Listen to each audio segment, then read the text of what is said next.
Le troisième commandement selon Lucifer dit ceci. Dites aux chrétiens que Dieu leur Père n'a pas besoin de leurs dîmes et leurs offrandes, mais ce sont les pasteurs qui les volent. Satan nous avait dit, allez propager ces commandements et dites aux chrétiens, surtout aux chrétiens, que Dieu, leur Père, n'a pas besoin de leurs dîmes et leurs offrandes. Oh, il y a aujourd'hui des hommes qui se disent prédicateurs. Vous savez, la Bible dit, quelques-uns abandonneront la foi pour s'attacher à des esprits séducteurs et à des doctrines des démons par l'hypocrisie des faux docteurs, ayant dans leur propre conscience la marque de la flétrissure. La marque de la flétrissure. Ils ont cette marque du diable. Et ils sont là pour accomplir la mission de leur maître Satan. La dîme n'est pas venue avec la loi. Parce que du temps d'Abraham, il n'y avait pas la loi. Du temps de Jacob, il n'y avait pas la loi. Il n'y avait pas la loi. Jacob, quand il fuyait Ésaü, il avait passé la nuit. N'est-ce pas? Il avait passé la nuit à Bethel, n'est-ce pas? Oui. Et là, il avait mis sa tête sur une pierre. Oui. Cette pierre qui est Jésus. La pierre de l'angle. Et passant la nuit là-bas, il va voir un mystère. Le mystère requête-conquête. C'est-à-dire la montée et la descente des anges. C'est-à-dire mystère, requête, conquête. Les anges montent avec nos requêtes et descendent avec la conquête qui n'est autre que la réponse. Mais là, quand il s'était réveillé, il a dit quoi? Il a dit, si je pars, là où je pars, si tu me protèges, rentre, je te donnerai la dîme. Dites-moi, celui qui avait enseigné à Jacob, parce que Moïse est descendant de Jacob. Dites-nous, bon, qui avait enseigné à Jacob la dîme? Parce qu'il a dit ça. Il a dit, je te donnerai la dîme de tout ce que tu me donneras. Maintenant, si nous prenons la parole de Dieu, passant par la dîme, du temps du prophète, ou je dirais le prophète Samuel. Le prophète Samuel va dire à Dieu que les enfants d'Israël m'ont rejeté parce qu'ils veulent un roi. Ils ont besoin d'un roi qui se tienne devant eux comme toutes les nations ont des rois. Comme toutes les nations ont des rois. Alors, Dieu dira à Samuel, c'est moi qui suis leur roi. Ce n'est pas toi qu'ils ont rejeté, mais c'est moi qu'ils ont rejeté. Alors tu vas leur donner un roi humain. Et le roi que tu leur donneras, ce roi que tu leur donneras, le tout n'est pas de leur donner un roi, mais le tout est de leur présenter les exigences du roi, les droits du roi sur eux. Ainsi, quand vous lisez 1 Samuel 8, le verset 15, même le verset 17, Samuel présente maintenant les exigences de Dieu par rapport au roi qui devait régner sur Israël. Il dit, le roi, il prendra vos dîmes. Le dîme de vos revenus, le dîme de ceci, de cela. Il prendra vos dîmes et il donnera à ses serviteurs et à ses chambellans. C'est écrit. C'est écrit, il prendra vos dîmes. Il prendra vos dîmes, donc les dîmes de tous vos revenus, et il donnera à ses serviteurs et à ses chambellans. C'était quel roi?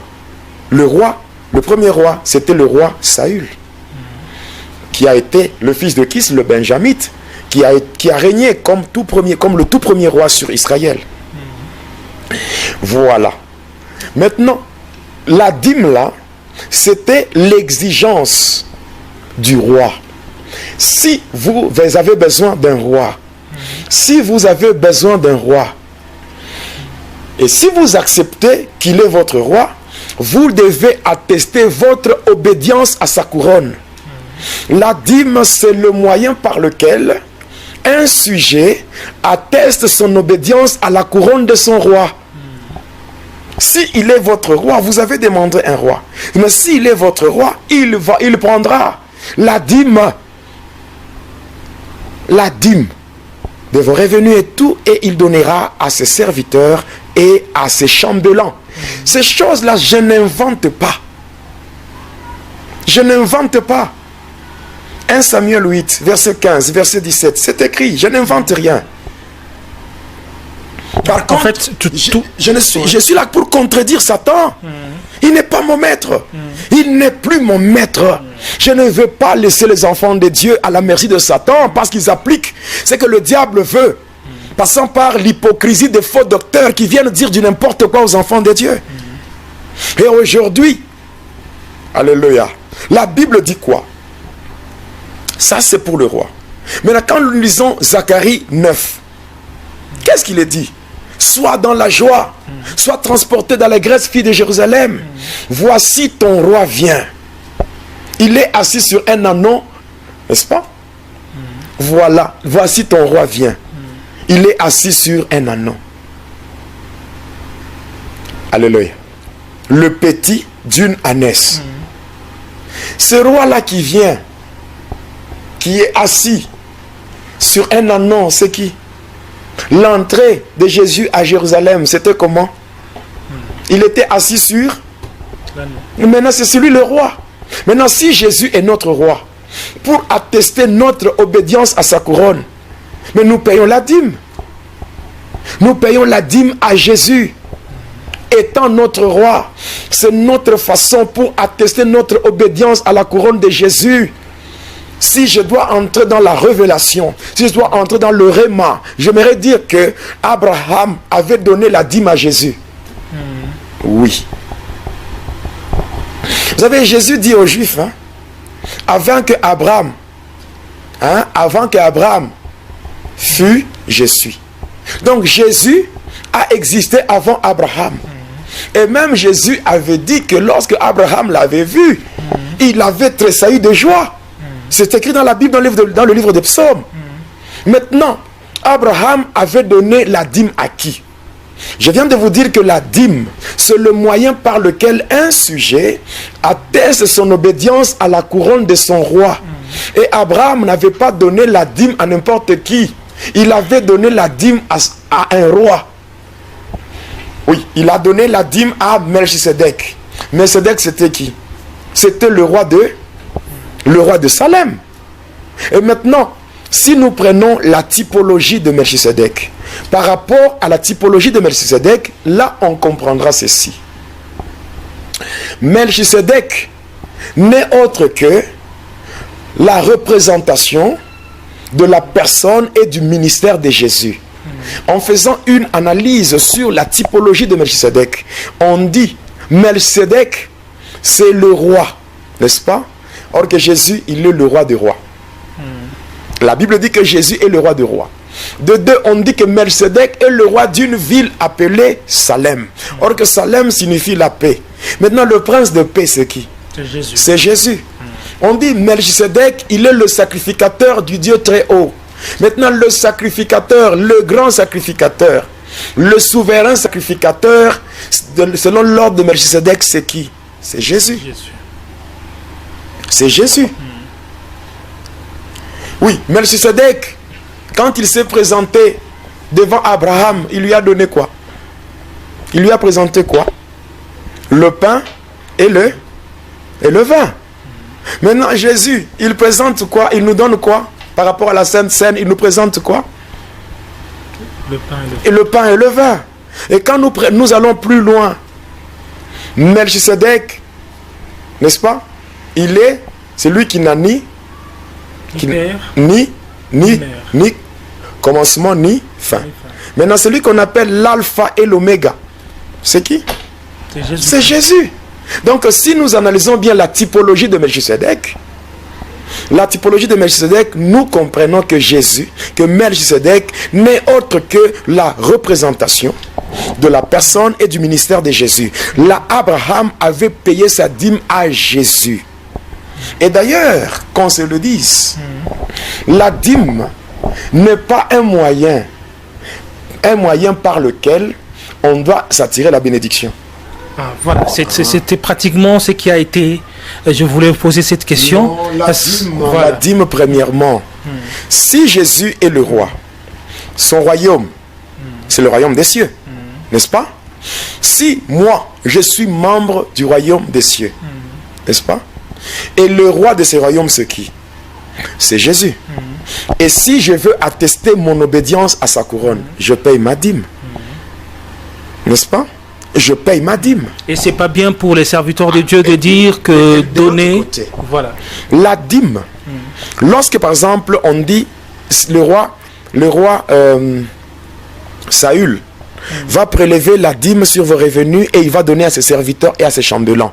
Est-ce que cela, le prélèvement de la dîme, est-ce que cela a été accompagné par la bénédiction? Non. Non. Quand est-ce que la dîme produit la bénédiction? La dîme produit la bénédiction lorsque l'homme s'est détourné des ordonnances de Dieu. Quand nous lisons Malachie 3, le verset 7 à 11. Depuis le temps de vos pères, vous vous êtes détournés de mes ordonnances, n'est-ce pas? Vous êtes détournés de mes ordonnances, voilà pourquoi vous êtes frappés de malédiction toute la nation. Revenez à moi, n'est-ce pas? Et je reviendrai vers vous. En quoi devons-nous revenir? Dans le dîme et dans les offrandes. Vous êtes frappés de malédiction, pourquoi? Parce que vous vous êtes détournés des ordonnances de Dieu. N'est-ce pas? Vous êtes détournés des ordonnances de Dieu. Revenez à moi, je reviendrai à vous. En quoi devons-nous revenir? Dans les dîmes et dans les offrandes. Apportez à la maison du trésor toutes les dîmes afin qu'il y ait de la nourriture dans ma maison. Mettez-moi de la sorte à l'épreuve. Si je n'ouvrirai pas les écluses des cieux pour faire descendre la bénédiction sur vous en abondance. Mais pour vous, sachez que je menacerai celui qui dévore. Vous voyez? Donc à partir de là, on comprend ce truc clair. Moi, je ne peux jamais forcer une personne à donner sa dîme. Non. Si tu es un enfant de Dieu et que Jésus est ton roi, tu veux attester ton obédience à la couronne de Jésus, mais paye ta dîme. Mais je ne ferai pas, je ne viendrai pas avec ça comme une contrainte. Non. Si tu ne le reconnais pas comme ton roi, mais c'est ton problème. Et le diable veut détruire la royauté de Jésus dans les gens. Parce que le diable veut imposer ce qu'on appelle sa royauté dans le monde. On appelle ça dans le satanisme la prière de la conjuration des rois. C'est-à-dire les 4 esprits qui sont placés dans les 4 coins du monde pour renforcer le pouvoir du mal dans le monde afin de glorifier Satan comme étant le roi de ce monde. Oui. Parce que dans le pouvoir du diable, il imite les choses qui se font chez Dieu. Il y a ce qu'on appelle la divinité de Satan, la royauté de Satan et aussi le ministère de Satan et les anges déchus. Mais chez Dieu, il y a aussi ces choses. Chez Dieu, il y a la divinité de Dieu. C'est ce qu'on appelle le sacerdoce. Le sacerdoce, c'est quoi? C'est l'ensemble de lois, de principes, de règles qui définissent le gouvernement de Dieu sur la terre. Le sacerdoce, c'est la continuité de la divinité dans l'homme. Et toutes ces choses doivent être connues par les enfants de Dieu. Je vois que, pasteur, aujourd'hui, vous êtes plus enseignant. Je sens que vous entrez dans une certaine profondeur et surtout dans la parole de Dieu. Et je me dis, donc, l'on ne doit pas donner par le but de savoir que si on donne, on doit gagner plus. Si on donne à Dieu, on aura plus. Comme beaucoup de gens le disent, que donner pour avoir plus. Parce que lorsque vous ne donnez pas, vous aurez moins. Dieu, on ne donne pas à Dieu, n'est-ce pas? Parce qu'on poursuit quelque chose. Non. Le moyen par lequel Dieu bénit, c'est lorsqu'on lui donne d'une manière désintéressée. N'est-ce pas? On lui donne parce qu'on a la foi. Il ne faut pas lui donner avec des calculs. Non. C'est aujourd'hui ce qui s'est fait dans les églises. Donc Dieu va te bénir. Dieu. Non. Dieu, on le donne. On lui donne parce que c'est un principe. Le principe de Dieu. Voilà. Même dans le livre de Malachie, c'est écrit. Et cela doit témoigner aussi l'amour qu'on a à Dieu et on donne. Dieu dit, depuis le temps de vos pères, vous vous êtes écartés de mes ordonnances. Depuis le temps de vos pères, vous me volez. Réfléchissons ensemble. Vous me volez. Lorsqu'on attrape un voleur, sa place c'est où? En prison. C'est en prison. Est-ce que quelqu'un qui est en prison peut jouir de ce droit? Non. Voilà, quand Dieu dit vous me volez, ça veut dire que vous péchez. Alors la place du voleur c'est qui? C'est où? C'est en prison. Or, le diable pousse les gens à voler Dieu. N'est-ce pas? Lorsque vous ne donnez pas la dîme, c'est comme ça que vous êtes frappé de malédiction et vous êtes bloqué sur le plan financier. Et maintenant, Dieu dit, revenez à moi.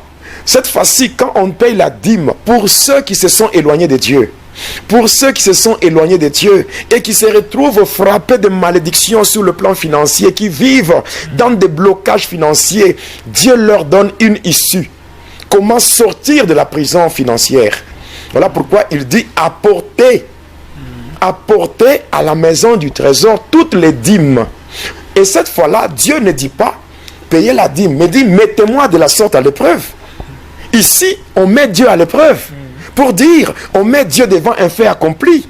Dieu, tu as dit, voici, je suis bloqué financièrement parce que je m'étais écarté de tes ordonnances. J'étais en train de voler. J'étais un voleur. Voilà pourquoi j'étais dans une prison financière. J'étais dans des blocages. Ainsi, Seigneur, je reviens à toi par ma dîme. Je viens te mettre à l'épreuve. Et si je te mets à l'épreuve pour voir si toi, Dieu, tu n'ouvriras pas les écluses des cieux pour faire descendre sur moi la bénédiction en abondance. Et Dieu dit, par la dîme, sachez que pour vous, je menacerai celui qui dévore. Celui qui osera toucher à ce que moi je vous donnerai. Moi, Dieu, je le menacerai. Donc c'est vraiment très clair. La dîme, ce n'est pas une loi, c'est une révélation. C'est la révélation. Et quand on paye la dîme à Dieu, il faut qu'on le fasse avec joie. Moi, personnellement, moi, Jonas, je n'ai jamais obligé aux fidèles de payer la dîme. Je leur dis, si vous reconnaissez dans vos cœurs que Jésus est votre roi et que vous voulez attester votre obédience à sa couronne, payez votre dîme. Et les gens payent leur dîme. Les gens payent leur dîme. Et l'important, c'est que les chrétiens connaissent cela. Et c'est très important. Ils vont commencer à donner d'une manière délibérée. Voilà. Le grand problème, c'est quoi? C'est parce qu'on n'enseigne pas aux enfants de Dieu, mais on veut leur imposer certaines choses. Donne, tu auras. Donne, tu auras. Là, ces prédicateurs ou ces gens qui font de telles choses, excusez-moi le terme. En toute humilité, je dis ceci, ce sont des bouches maladroites. Des bouches maladroites parce que Dieu n'est pas un indigent. Non. Donnez. Alors, donnez, vous aurez. Alors, si on donne et qu'on a beaucoup, n'est-ce pas? Là, on va arrêter de donner. On va arrêter de donner parce qu'on a eu ce qu'on cherchait. Dieu, on ne donne pas à Dieu comme on donne à quelqu'un qui est un indigent. Le principe de donner est basé sur une phrase. Et cette phrase a deux questions. C'est quoi? Quand on veut donner, il faut savoir qu'est-ce qu'on donne et à qui on donne. Qu'est-ce qu'on donne? Il est écrit dans Malachie 1,14. Maudit soit le trompeur qui a dans son troupeau un mâle, mais qui sacrifie à l'Éternel une bête chétive. Parce qu'il est dit, un serviteur honore son maître. N'est-ce pas? Oui, il est dit. Un fils honore son père et le serviteur honore son maître. N'est-ce pas? Dieu dit, mais si je suis père, où est l'honneur qui m'est dû? Et si je suis maître, où est la crainte qu'on a de moi? N'est-ce pas? Quand tu apportes une bête chétive ou boiteuse, présente ça à ton gouverneur. On verra s'il va te réserver un bon accueil. Donc, quand on veut donner à Dieu, il faut donner d'une manière là désintéressée. On donne d'une manière délibérée. On se dit, je donne à Dieu. Je donne à Dieu. Oui. On donne à Dieu. C'est tout. Et quand on donne à Dieu, quand on soutient l'œuvre de Dieu, on ne doit pas se dire, je donne pour qu'on me donne, je donne pour que je reçoive. Non. On donne à Dieu. Regardez la femme là, la Shunamite, qui avait pris en charge le ministère du prophète Élisée. Elle avait pris en charge. Pourquoi? Elle voulait, passant par son soutien, que toute la ville de Shunem puisse bénéficier de la prestation de ce puissant prophète. Mais elle n'avait pas dit, Élisée, je te donne parce que je n'ai pas d'enfant. Non. Non. Parce que quand on donne à Dieu, sur cette terre, ce qu'on doit savoir, c'est quoi? Quel que soit ce qu'on fait, on n'aura pas tout. Il y a des choses, même si on les aime, on ne les aura pas. Dieu va nous donner selon lui. C'est tout. Cette femme-là, d'ailleurs, quand elle donnait à Élisée, est-ce qu'elle espérait avoir d'enfants? Non, non. D'abord, son âge était déjà avancé. À l'âge qu'elle avait, elle ne pouvait même pas avoir d'enfants. Maintenant, Dieu voyant la manière dont cette femme donnait, et Dieu connaissant le problème que cette femme avait, Dieu a donné l'enfant. Or que ce n'était pas la raison de ces donations. On ne donne pas à Dieu parce que Dieu est dans le manquement. Dieu a dit à David, hein? Dieu a dit à David, crois-tu que si moi, Dieu, j'avais faim, c'est auprès de toi que je viendrai demander? Dieu lui dit, ne pense pas que s'il demande, c'est parce que tu as beaucoup de bœufs. Tout ce que tu as, c'est Dieu qui a créé. C'est ce que le diable veut s'aimer, l'égoïsme dans les enfants de Dieu. Et on sent que lorsqu'on donne, c'est une expression aussi d'amour, hein, envers Dieu. Oui. Celui qui n'aime pas Dieu, c'est difficile qu'il donne. Voilà. Oui. Oui, tout vient de toi. Quand on donne à Dieu, c'est une grande joie. Il y a beaucoup plus de joie à donner, hein, qu'à recevoir. Donc, c'est très clair. Dieu lui nous donne, il attend que nous puissions aussi manifester l'amour à son égard. Voilà. Oui. Voilà. Bon, d'ailleurs, tout ce que tu as là, ça ne vient pas de toi. Ça vient de Dieu. Être égoïste et ingrat. Deux choses. L'égoïsme et l'ingratitude. Si Dieu lui-même qui t'a donné, tu ne sais pas lui donner, alors celui qui ne t'a pas donné, tu vas faire quoi? Voilà pourquoi c'est très clair. Alors si nous passons au 4e commandement qui dit ceci: laissez le chrétien pauvre en les empêchant de donner leurs dîmes et leurs offrandes.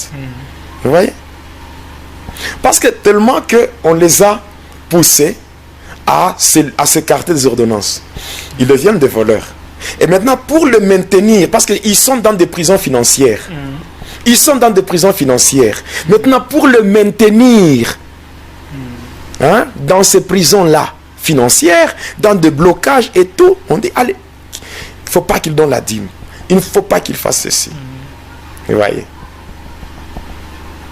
Dans ce que tu reçois de ton Père qui est Dieu, tu as le 9/10 qui t'appartiennent. Et le 1/10 qui appartient à Dieu.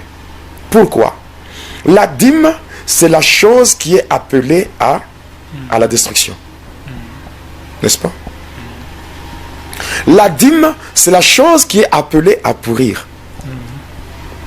Ainsi, si toi tu prends, tu as 9 tomates, hein, en bon état, tu mélanges avec une tomate pourrie, mais toutes les 10 tomates vont pourrir. La dîme, c'est en fait la sémence. N'est-ce pas?